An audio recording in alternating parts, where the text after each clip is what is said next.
The National Association for the Visual Arts acknowledges the Gadigal peoples of the Eora Nation where our office is located, and all custodians of country throughout all lands, waters and territories. We pay our respects to elders past, present and future.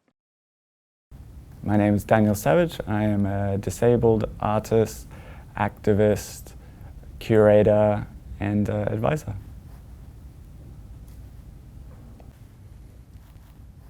How do you survive as an artist? I think like a lot of other artists, I survive by doing multiple jobs in multiple spaces and switching multiple hats. For me, I have a day job that I got very lucky that I fell into that space and that I was supported to be able to get that in the first place. They accommodate my arts practice as well, but I don't necessarily make an income necessarily for my visual arts, so I do some curating and I do advising. The efforts that I put in early when I was younger and the amount of shouting I did at people to make changes, we're at a point in time now where people are acknowledging those changes need to take place and they need to take place from a lived experience perspective. So all of a sudden people are now coming to me to ask me to help make those changes, and they're often coming with a little bit of cash, which is very helpful for myself. Is there anything you would like to see reshaped in the art sector?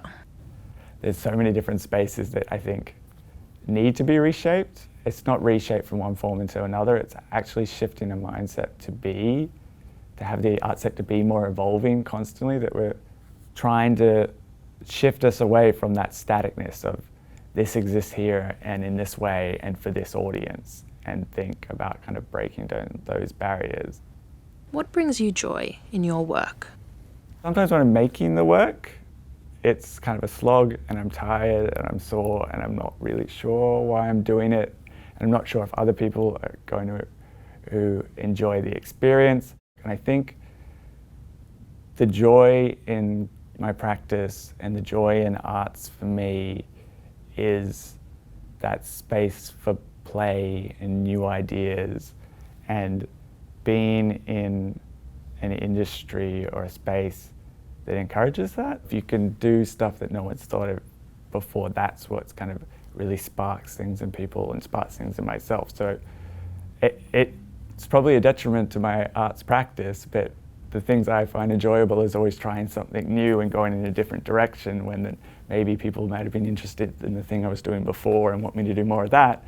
For me, I always want to try the new thing and play around with it, and sometimes that means a year of going in circles and coming back to where I started and realizing it's not going to turn into anything, but at least I kind of had a lot of fun doing it.